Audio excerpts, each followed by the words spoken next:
So ayan, nakapunla na kami.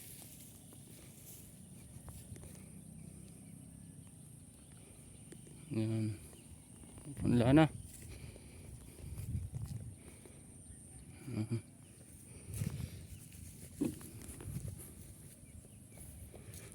Lilipat namin yung makina.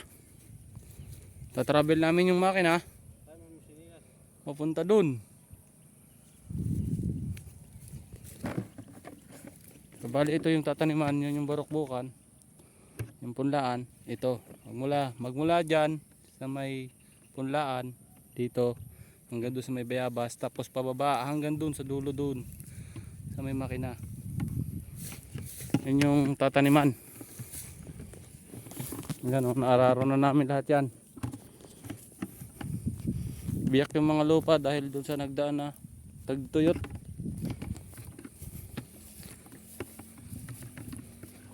Tapos ito lilinisin pa to, yung pilapil lilinisin pa yan. Ang ating kasangkay, yan.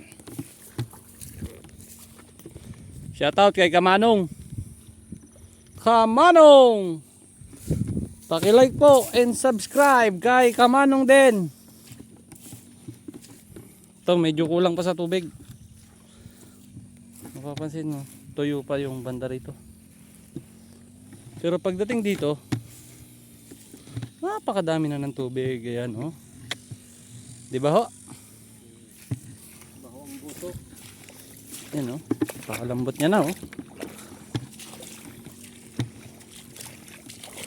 Napakadaming kuhol.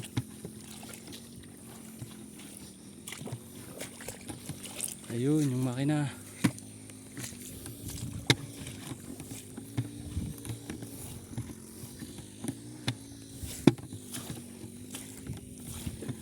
Oh, pag travel natin yan kay, sira yung batang dyan. Gawin natin yung ano. Ayaw na. Huwag na. Ilahin na yan. Di gad, kuha na natin. Sugad do. Angat ba? Ayan yung aming makina.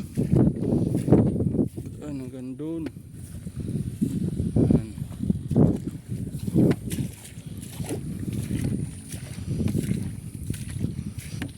Tatravel natin ngayon yan.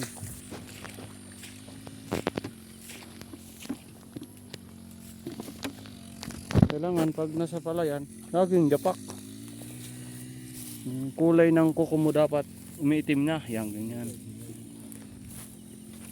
Ganito dapat yung kulay ng kuko. Yan. Right.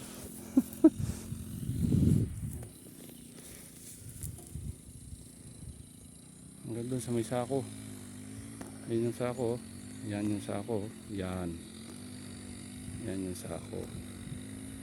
Tatravel namin yung makina papunta doon.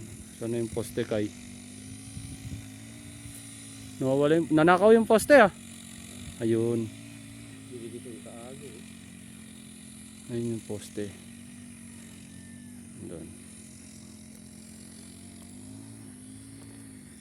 Tatravel muna kami.